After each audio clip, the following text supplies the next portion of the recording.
दो ऐसे मेरे सिपाही मित्र है जो कि कहीं और है, वो तो फोन करके बोले कि भैया गलती हो गई। बोले कि क्या गलती हो गई? तो क्या ये फ्री एंड फेयर इलेक्शन हो रहा है? वो उसका नाम कुछ और होता है, लेकिन गलत एफिडेविट बना के उसका नाम मेरे नाम से मिला के डाला जाता है। कि जब हमने शुरुआत किया था कि अपनी IPS की नौकरी जब छोड़ के हम आए और यहाँ पे ये था कि टिकट मिलेगा हमें, पर टिकट नहीं मिला, तो लोगों ने एक नैरेटिव स्टार्ट किया कि अब ये हफ्ते भर में चले जाएंगे। फिर लेकिन हम नहीं गए।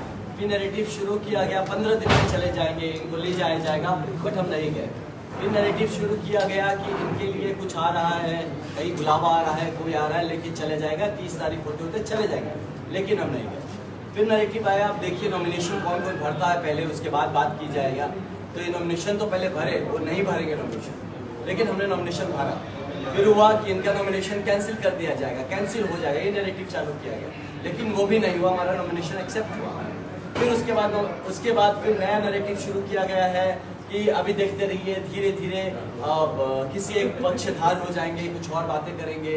तो लेकिन ये भी नहीं हो रहा, मैं अपनी पक्ष रख रहा हूँ, बक्सर का पक्ष रख रहा हूँ। तो ऐसे ही नैरेटिव्स के इस पूरे सिलसिला की तरफ आ गए हैं कि जबकि हम अपना क्रमांक संख्या 8 लेके, सेब छाप लेके लोगों के बीच पहुंच रहे हैं वोट मांगने के लिए, और लोग अभी भी इस पे नैरेटिव्स बिल्डअप करने की कोशिश कर रहे हैं कि अभी देखिए इनको कितने वोट ही मिलते हैं। तो ये करते करते हम चुनाव जीत भी जाएंगे और ये नैरेटिव्स का सिलसिला बंद नहीं होगा। तो आप लोगों को क्यों ये मैं बता रहा हूँ, क्योंकि अनफॉर्चुनेटली अब मैं देखिए हमारे टीम का अकेला ही सूत्रधार जैसा मैं दौड़ रहा हूँ, हर जगह सब कुछ मैं खुद ही कर रहा हूँ, खुद ही का स्टार प्रचारक भी मैं ही हूँ, कैंडिडेट भी मैं ही हूँ, ऑर्गेनाइज भी मैं ही कर रहा हूँ, और साथ में हमारी टीम है जो सपोर्ट करी है, लेकिन बहुत सारी चीज़ें हैं जो वो नहीं कर पाती। तो इस सब चीज़ में क्या हो रहा है, कहीं ना कहीं हमारे आप लोगों का प्रेम से मैं पर्सनली वंचित रह जा रहा हूँ कि मैं आपसे कनेक्ट नहीं कर पा रहा हूँ, मैं अपनी बात आप तक नहीं पहुँचा पा रहा हूँ, जिसके चलते पब्लिक तक नहीं पहुँच पा रही है। तो आपका बहुत धन्यवाद जो आप आज आए और इस तरह से हमारी बात करें। तो 2-3 पॉइंट्स थे, आप देख रहे हैं कि ये चुनाव जैसे ही शुरुआत इस पे हुआ तो लोगों ने हल्के में लिया, पहले हम लोगों को एकदम से रूल आउट कर दिया कि कुछ है ही नहीं। और आज एक बहुत बड़ी पार्टी है जिसका अगर पेज खोल के देख लेंगे तो हर दूसरा पोस्ट हम ही को इंडिकेट करता नजर आएगा, डायरेक्ट नहीं भी बोले तो हमारे बारे में ही बात करते हैं। फिर किसी दूसरे प्रदेश के मुख्यमंत्री को बुलाया जाता है एक निर्दलीय कैंडिडेट को रोकने के लिए, तो आप इससे भी काफ़ी कुछ समझ सकते हैं। और जब लोग सुनिश्चित हो जाते हैं कि उनकी हार पक्की है, तो मेरे ही नाम का मेरा ही एक क्लोन तैयार किया जाता है, जो कि दूर दूर तक असली जीवन में मेरे जैसा नाम जो है वो उसका नाम कुछ और होता है, लेकिन गलत एफिडेविट बना के उसका नाम मेरे नाम से मिला के डाला जाता है, ताकि पब्लिक को भ्रम में डाला जा सके और गुमराह किया जा सके। तो इस तरह की हरकतों में जब इतने बड़े दल से आए प्रत्याशी करते हैं, तो आप ये चीज़ समझ सकते हैं कि उन्होंने अपना हार स्वीकार कर लिया है। अब बस अपनी राजनीतिक करियर को बचाए रखने के लिए उनका मेरा हारना उनके लिए ज़रूरी बन गया है, और इसलिए अब वो भी, क्योंकि उनका तो बक्सर से कुछ प्रेम नहीं, तो ज़रूर कैसा चाहेंगे कि बक्सर का को एक अच्छा प्रत्याशी ना मिले, एक अच्छा कैंडिडेट ना मिले, और इसी बहाने वो अपने पुराने मित्रों के साथ अपनी मित्रता भी निभा ले और उनको जिता के आगे बढ़ाए। और इसी में वो हम पे ही ब्लेम लगाए, क्योंकि अब हारेंगे तो किसी पे तो ठिकरा फोड़ना पड़ेगा, तो हम पे ठिकरा फोड़े कि इनके चलते हम हार गए। जबकि कहानी क्या है आप देख लीजिएगा, 4 तारीख के सब कुछ को सामने रखेगा।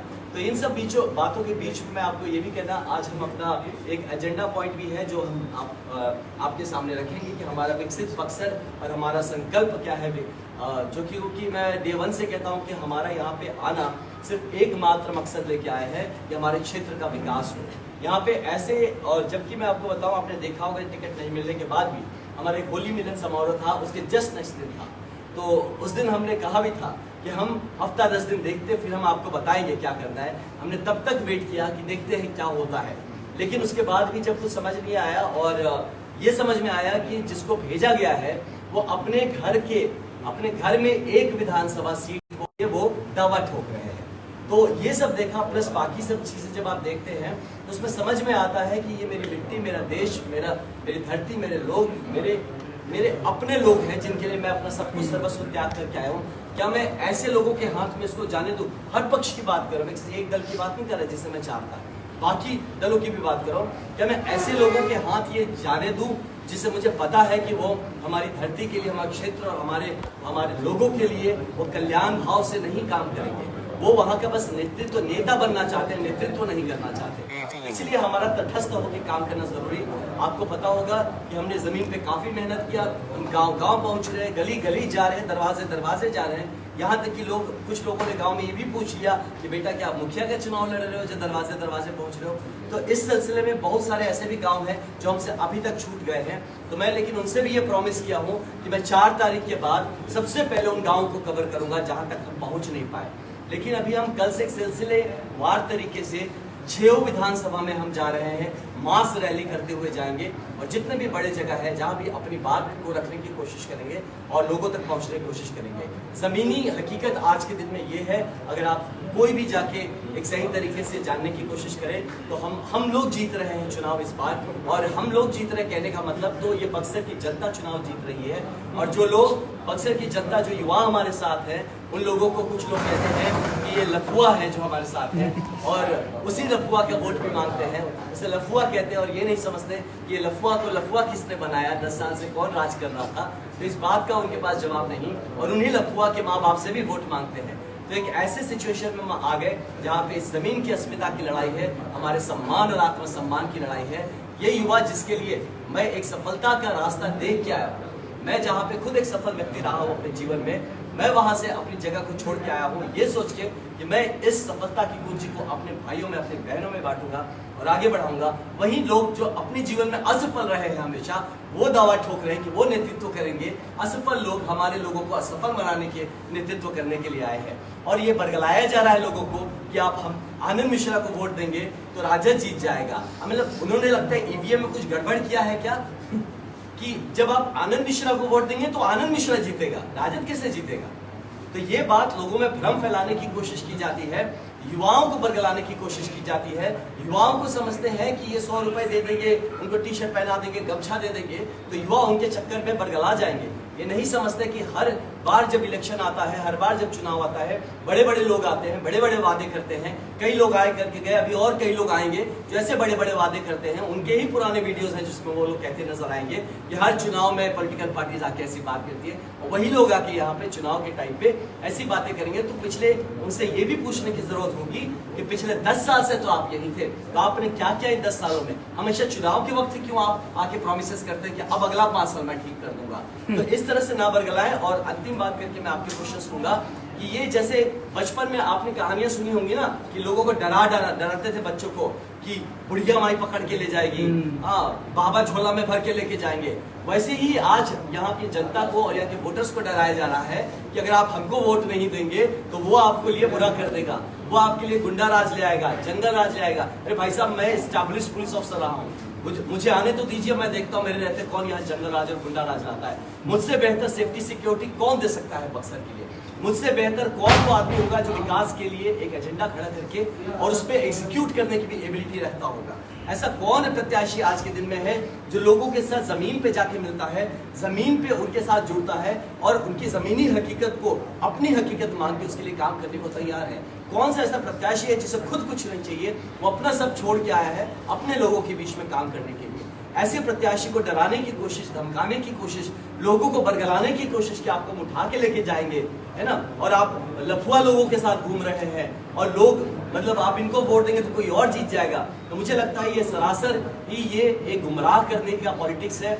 और यही नहीं, मैंने इस पे भी जो कंप्लेंट डाला है, जो एक मेरे नाम का ही एक बंदा और खड़ा कर दिया गया है जिसने कि अपनी फोटो एडिट की है, मेरे जैसा गमछा बंधवाया गया उसको, उसका हेयर स्टाइल दूर दूर तक मेरे सामने मेरे जैसा एडिट करके हेयर स्टाइल डलवाया गया।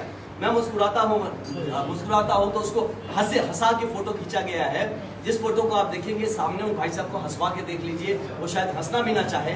और उसके अलावा आप उनको सामने खड़ा कर लीजिए, वो तस्वीर दो अलग। इस पे मैंने कंप्लेन भी किया है, ECI को भी कॉपी दिया, ऑब्जर्वर को दिया है, कोई एक्शन अभी तक नहीं हुआ है। इसके अलावा मैंने अपने लेवल पे इन्वेस्टिगेशन किया, जिनमें भाई साहब का नाम है आनंद कुमार मिश्रा। इनके जो पैन कार्ड के डिटेल्स है इनकम टैक्स से एक फोन कॉल में आपको मिल जाएगा। वो वेरीफाई करना बहुत मुश्किल काम नहीं है। आपकी जो लोकल इनकम टैक्स ऑफिसर होंगे इनसे आप वेरीफाई कर लिए, एक झटके में, एक क्लिक पे आपको पता चल जाएगा। लेकिन अभी तक कोई कार्यवाही इस पे नहीं हुई है कि एक आदमी अपना नाम बदल देता है और गलत एफिडेविट डालता है और उस पर वो जाके वो लोगों को, पब्लिक को बरगलाता है। तो क्या ये फ्री एंड फेयर इलेक्शन हो रहा है? क्या इलेक्शन कमीशन ऑफ इंडिया इस बात का संज्ञान ले रहा है?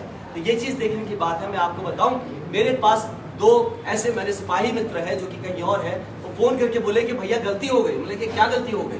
भैया गलती ये हो गई कि हमने एक दूसरा आनंद मिश्रा को वोट दे दिया। मतलब कि बाद में हमें पता चला कि वो एक 7 नंबर पे आपका, हमें सुना था कि आप 7 पे आएंगे, बाद में मेरा क्रमांक संख्या भी बदल दिया गया था। तो उस पे मैंने देखा, वो देखने में एकदम आपके जैसा था, आनंद मिश्रा ही लिखा था। तो हमें लगा कि वो आप ही हैं, और उसमें कोई सिंबल नहीं था, बैलेट पेपर में सिंबल भी नहीं था, सिर्फ नाम देके छोड़ दिया गया था। तो हम कंफ्यूजन में हमने तो उसको डाल दिया। अब हम क्या करें? आप डीएम साहब से बात करिए, आप हमारा चेंज करवाइए। मैंने कहा बाबू ये तो नहीं होगा। तो देखिए ये बरगलाने की कहानी शुरू हो चुकी है। पढ़े लिखे लोग भी इसमें कंफ्यूज हो रहे हैं। आप सोचिए कि यहाँ की जनता को क्या अपनी एक सच्चाई से और फ्री एंड फेयर इलेक्शन का हक नहीं बनता है? तो इस तरह का इलेक्शन होगा हमारे देश में, जहाँ की एक इलेक्शन मतलब एक चुनाव लड़ना मेरा मौलिक अधिकार है, लोकतांत्रिक अधिकार है। अब हमें रोकने की कोशिश करते हैं और लोगों को झूठ और फरेब के बेसिस पे आप बरगलाते हैं। तो एक ऐसे प्रत्याशी आते हैं महाशय जो खुद हार चुके हैं और अपनी साख बचाने के लिए एक यहीं के बेटे को, यहीं के भाई को, यहीं का जो शायद आज के दिन में सबसे योग्य प्रत्याशी रहा है, उसको भी गिराने की कोशिश करते हैं। तो आप ये जनता के सामने समक्ष है कि जब एक आदमी बाहर से आता है, उसकी सहानुभूति नहीं होती उस जगह के लिए, और उसकी सेंसिटिविटी 0 होती है उस जगह के लिए, जहाँ की जगह के कल्याण के लिए नहीं, वो अपने कल्याण के लिए।